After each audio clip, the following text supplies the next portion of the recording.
Welcome to Next Round with the Pacific Research Institute. I'm your host, Romina Ichon.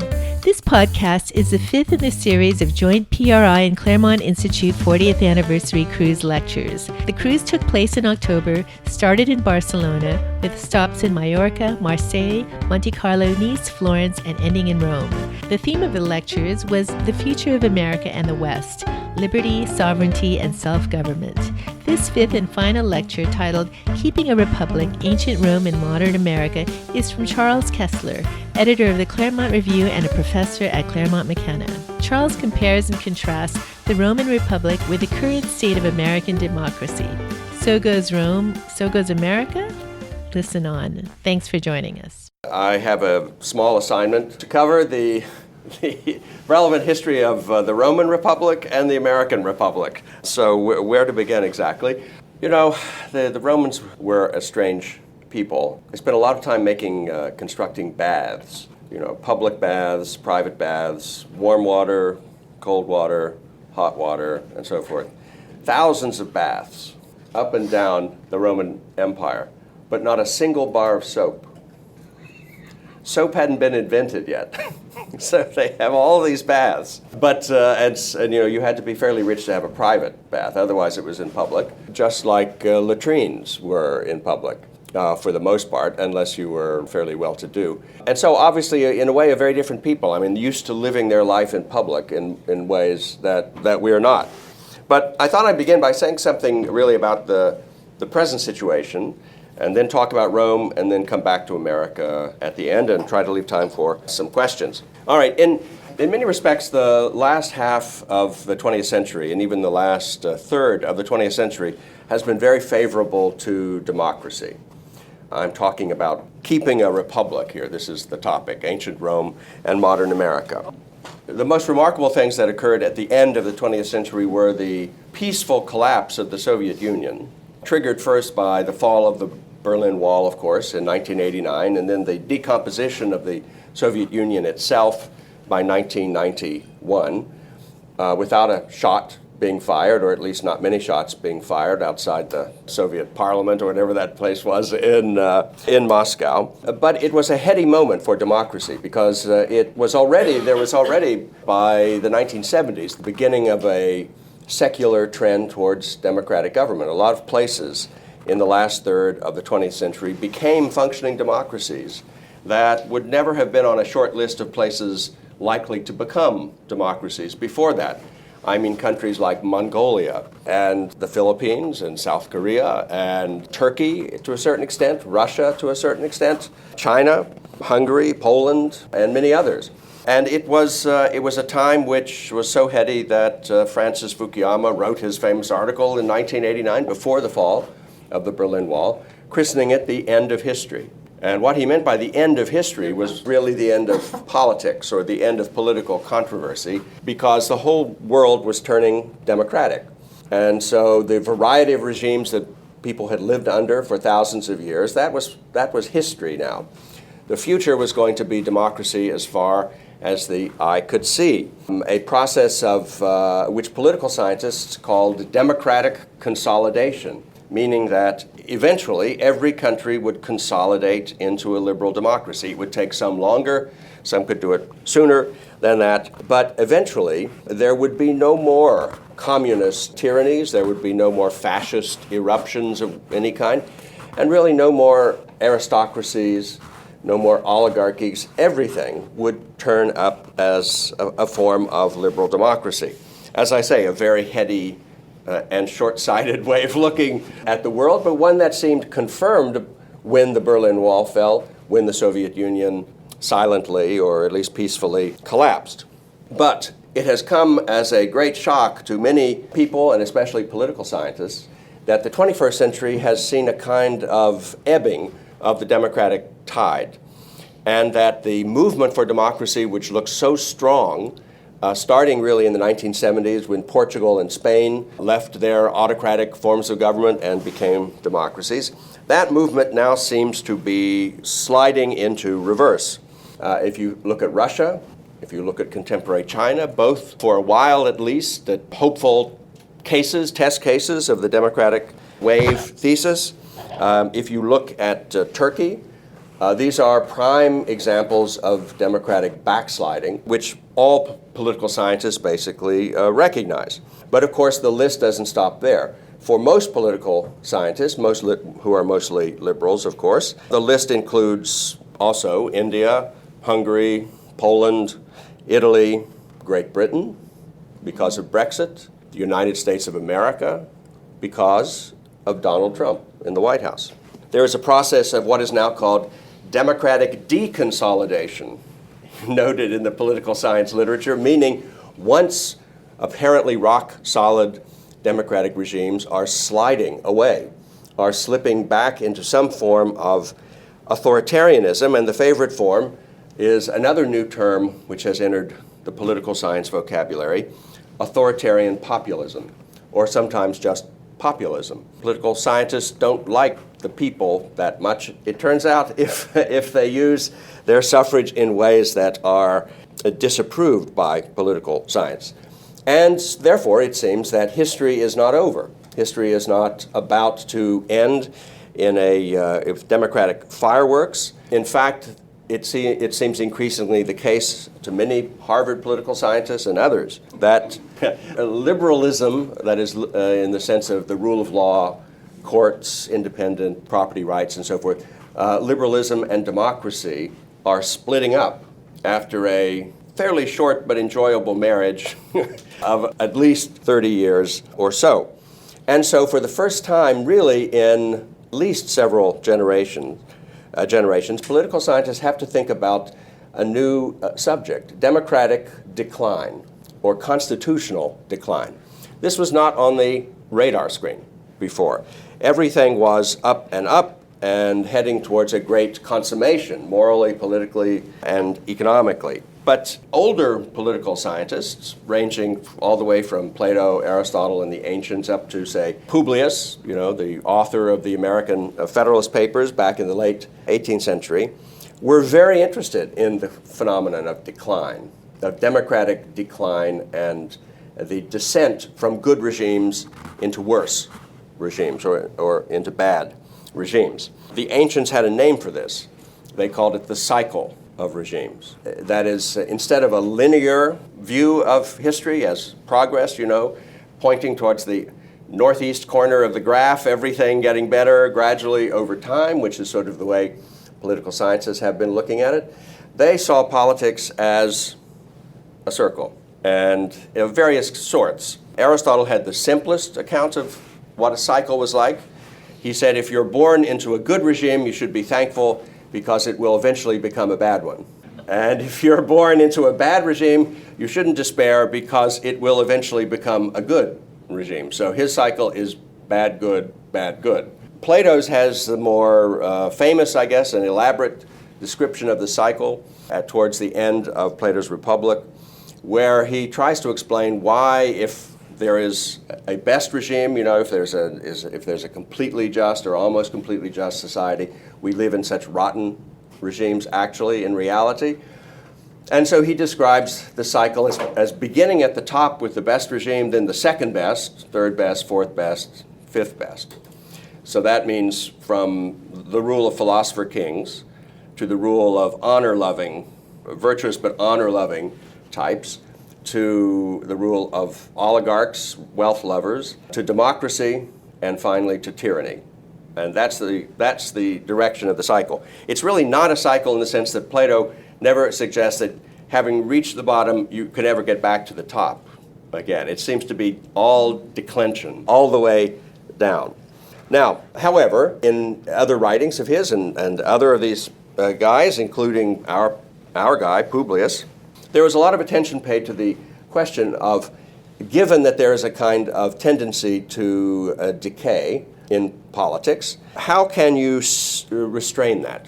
How can you stave it off to the extent that you can? And everyone sort of agreed that it was possible with superb statesmanship and a great deal of luck that you might be able to preserve good regimes and improve bad regimes. But as I say, it couldn't be guaranteed. You might be able to renew the social contract, you might be able to remix a mixed regime, but it was not going to be easy. And by far the most spectacular example of the decomposition of what had once been good politics into very, very bad politics was the example of Rome. This was the example most familiar to any American statesman or even the reading public in the late 18th century. Rome, which in a way began from nothing, began from a tiny set of huts along the Tiber, and eventually became the universal city, became a world-girdling empire. But that increase in, you might say, imperial strength came at the cost of freedom, came at the cost of self-government, came at the cost of democracy or republicanism, because the story of the rise of the empire is also the story of the fall of the republic. So let me say a little bit about that, very little, but enough, I think, to maybe characterize it and to give us some points of comparison with America, which is where I want to go in just a minute. You know, Rome, of course, went through three different long political stages. It began as a kingdom, a small city-state, as it were, a small kingdom, and for about 150 years, from like 753 BC to about 509, these are the historic dates, are somewhat fabled, probably. Still, for about 150 years, it was a kingdom. Then the last king of Rome was overthrown, and a republic, the famous republic, was instituted. That was in 509 BC, and it lasted until the time of Caesar and the coming of Augustus. So from 509 BC to about 44 or 31 or 27, you could pick your date, but about 500 years, a little more. Around, let's say, 500 or so years, the republic lasted until, with the arrival of Augustus, it collapsed into an empire. All right, so the three stages: kingdom, republic, and finally empire. The political structure of the republic is very hard to describe because it was, in a way, constantly changing and being adapted to new emergencies and new circumstances. In fact, one of the most important things to understand about Rome is that it never really had a proper founding in the ancient or the American sense of the term. As Cicero was the first to say, but many people have said since, Rome wasn't founded all at once, or as Machiavelli put it, ad uno tratto, in one stroke. It was founded little by little, over centuries, in a way. And that meant it was able to grow and respond to emergencies and to add new institutions like eventually the consuls, of course, but the tribunes and other dictators. All these were new innovations at one time that were added to the structure of the regime. It was able to adjust to emergencies and even to some extent to anticipate emergencies and to have a kind of living constitution, you might say, an evolving constitution that could respond to problems. But one thing was constant, at least, the basic thing, which is that Rome was not a wholly popular government. Its republic was a mixed government. So, you go, as we're about to go to Rome, you walk around Rome and you see on many public monuments and things that those famous four letters emblazoned, SPQR. SPQR. That stands for Senate and the people, Populusque, and the people of Rome.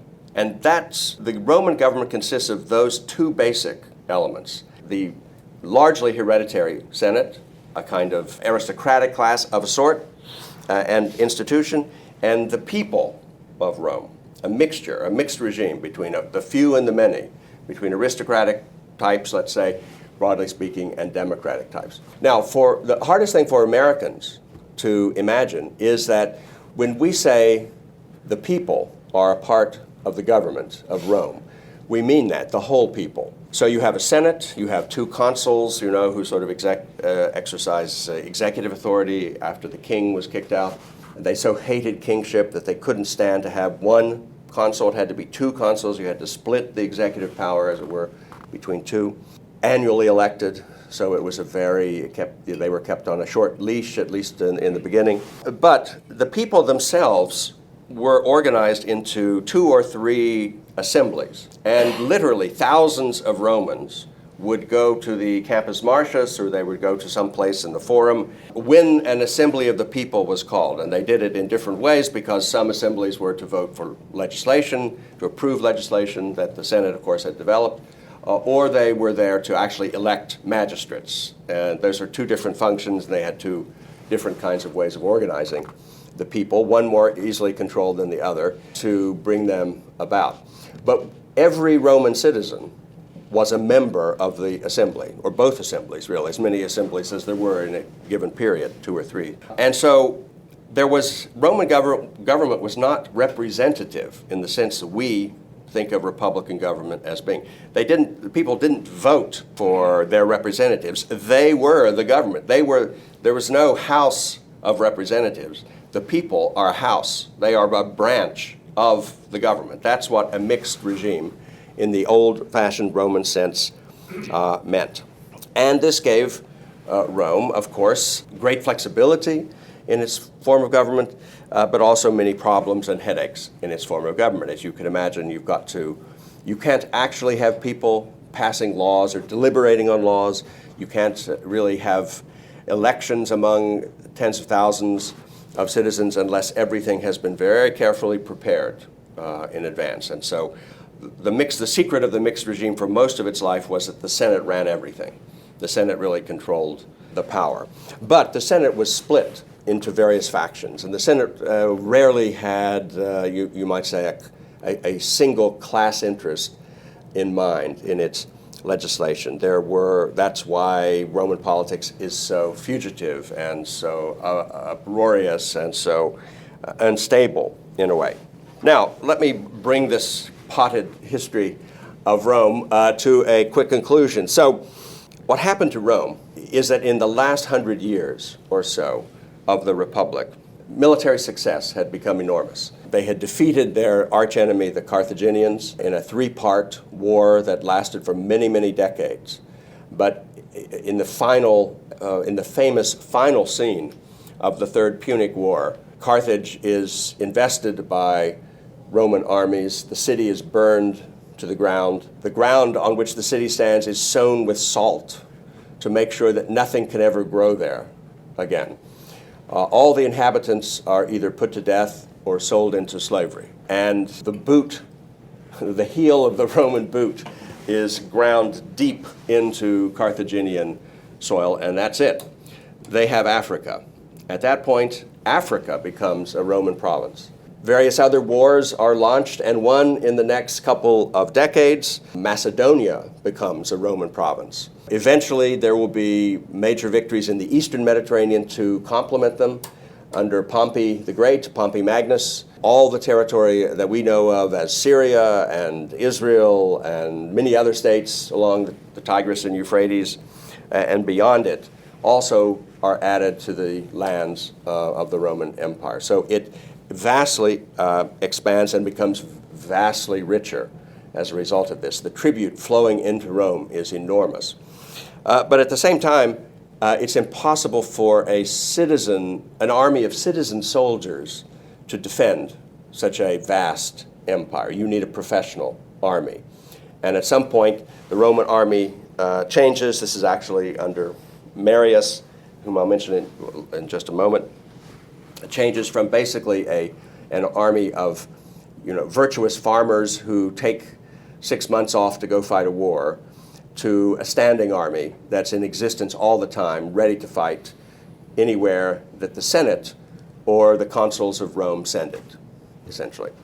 And one of the reasons why in British politics and in American politics especially, the standing army has always been a suspicious institution, a harbinger of despotism, is the Roman experience. It's very easy for the standing army, which is no longer really a citizen army, to overawe and conquer the citizens themselves, not just the enemies of the citizens. So, at any rate, in the 100 years leading up to the famous end of the Roman Republic, to the victory of Caesar over Pompey and the victory of Octavius and his forces over Antony and Cleopatra, the Battle of Actium, which signals an end to the great era of the Republic.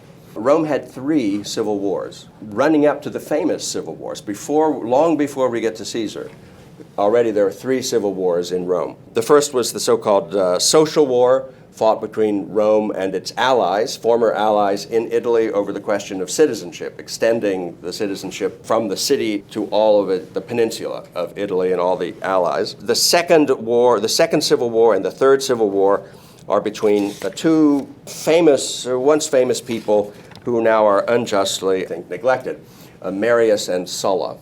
I'll say just a brief word about them. These were both generals and politicians.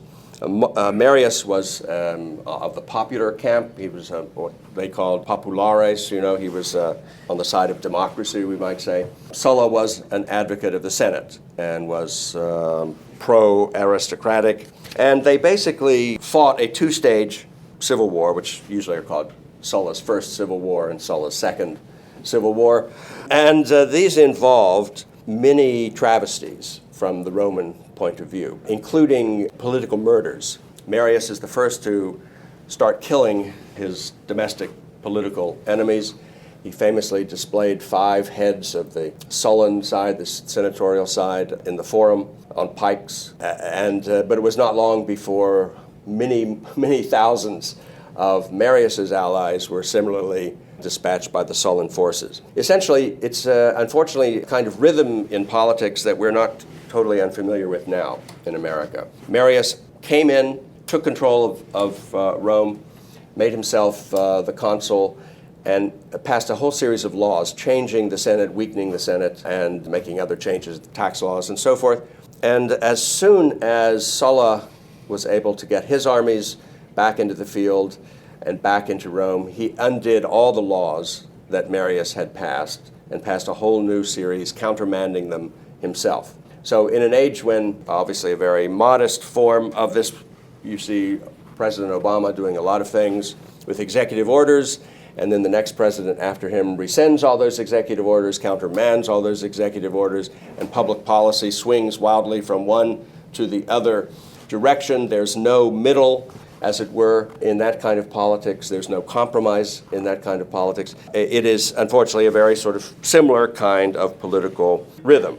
Sulla makes himself dictator after the Second Civil War, and he proscribes tens of thousands of political enemies. Now, let me sort of sum up that unhappy experience of Rome. Before the civil wars, which again are still 2 generations away from the final civil wars that end the Roman Republic. So we have really a century of civil wars. We have 4, at least 5, depending on how you count them, civil conflicts being waged, citizens being killed, armies marching across the border of the city. That was religiously forbidden. You were never had a Roman army entered the city of Rome until Sulla's army in the Second Civil War. Until Sulla, the Senate had always been bigger than any officer or magistrate in Roman politics. But after those opening civil wars between Marius and Sulla, that was no longer the case. Now, the armies and their commanders were bigger than the Senate, and they bestrode Roman politics and really Rome. The regime became increasingly unbalanced as the empire grew, and even though Caesar was killed, it was far easier to kill Caesar than to kill Caesarism. And although that dictator for life was slain, the dictatorship was not slain, and his adopted nephew becomes of course, Augustus, the first emperor of Rome. All right, that's the long and eventually sad experience of the Romans. Let me say a few words now about America, contrasting it to Rome and developing a little bit some things we've said before in our sessions that suggest where America is headed. All right, first of all, America is an extensive republic like Rome. It's not a city-state, never was a small city-state with 5,000 citizens or 15,000 citizens, 35,000. It was always bigger than that. It was a continental empire from the very beginning, and George Washington used that term, empire. He called it an empire. Thomas Jefferson called it an empire of liberty. But it was extensive. Now, with the genius of American expansionism, which was true from the very beginning, was that America grew by compact, not by conquest. Rome had, of course, many alliances over the years. In fact, a famous saying about Rome was that it gained the world by defending its allies. Because eventually, the allies don't really, in the end, have a choice as to whether or not to stay with the empire or leave. America is different. From the very beginning, even in the Articles of Confederation, before the Constitution, it was laid out that new states could enter the Union as equals with the old states. They would have the same rights, same powers, and there would be no difference between the center and the periphery of the American empire. They would all be equally citizens. They would all enjoy the benefits of Republican government, and we could have a peaceful, essentially commerce-driven rather than conquest-driven expansion of American power. Another big difference is that America was, in a way, founded all at once. Not quite. The Constitution provides for its own amendment, and the first thing that happened was 10 amendments were added to it, the so-called Bill of Rights. But in the whole period since, only 27 amendments have been added to the U.S. Constitution. It was designed to last. It was designed to be revered. It was designed to become old and respectable. And the whole argument of the Federalist Papers is, in a way, what geniuses they must have been to come up with this system of government, and how foolish we would be to change it arbitrarily or thoughtlessly in future times. Rather, our own democratic credentials, our democratic greatness depended upon accepting, as it were, and embracing the Constitution as a kind of supreme act of political genius, forever establishing the framework in which a people could govern itself, and could govern itself well, not just arbitrarily. My third point of contrast. So America founded more or less all at once, Rome founded little by little over time. We have always been a representative republic. As the Federalist says, American government is wholly popular but exclusively representative. That means there are no nobles, there is no king, there's no other source of authority in America except the people, but the people are not a branch of government. They are above the government. Their sovereignty is summed up in the authority of the Constitution over the government, over the people that we hire to run the government. So the people are sovereign, but they're sovereign in a new way via public opinion. We elect the congressmen, we indirectly elect the senators and the president, and even indirectly appoint the Supreme Court justices. But the fact that we are not ourselves a part of government means that we can think of our role as that of judges. We have some distance from the actual clashing passions and interests of politics and political decision-making. And as judges, we can hope that the reason of the public will prevail over the passions of the public in deciding controversies between branches of the government, or controversies over whether, abortion should be constitutional or not, or whether impeachment would be a prudent thing to do or not under this set of circumstances. And fourth and final quick contrast with Rome, America, like Rome, was a slave republic. Of course, by that I mean every republic in history, or virtually every republic in history before America, rested on the solid basis of slavery. Rome, of course, had hundreds of thousands of slaves. America had, at the time of the founding, about a million slaves out of a population of 4 or 5 million. But the interesting thing is slavery was never a problem for republics. They never had a bad conscience about slavery, because every form of regime rested on slavery, basically, in the ancient world. Even in the Middle Ages, you don't have so often direct slavery, but you have serfdom.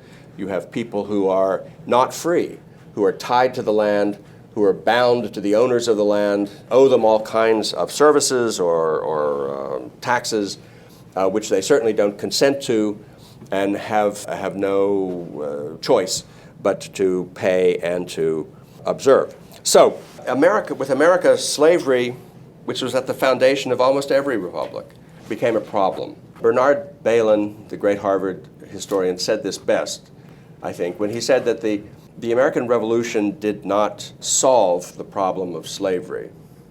It created the problem of slavery.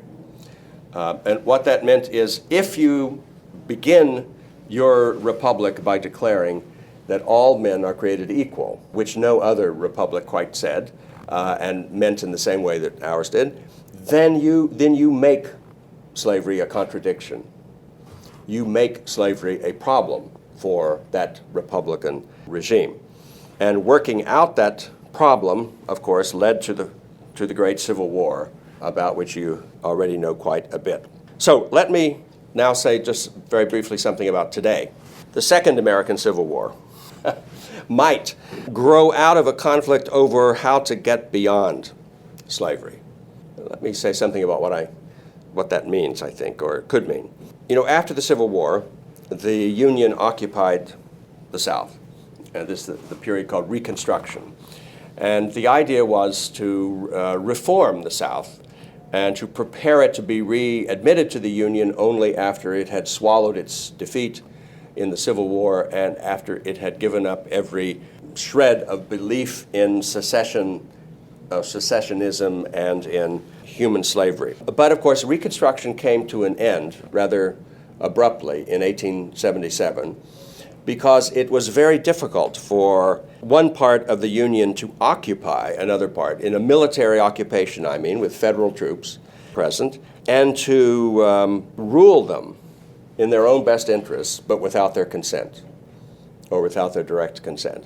As we've discovered in a way in Iraq and Afghanistan and elsewhere, it's really difficult to impose democracy on a people who don't believe in it or aren't prepared to make the sacrifices required for it. And in 1877, reflecting the limits of the Union and the new Union and the difficulty of managing Southern opinion, the Union decided they had had enough, and the states of the South were readmitted, and the occupation of the South came to an end, and the hope was that the two parts of the Union would grow back together in a kind of organic, peaceful, friendly way, not coerced, because we tried that and had given it up.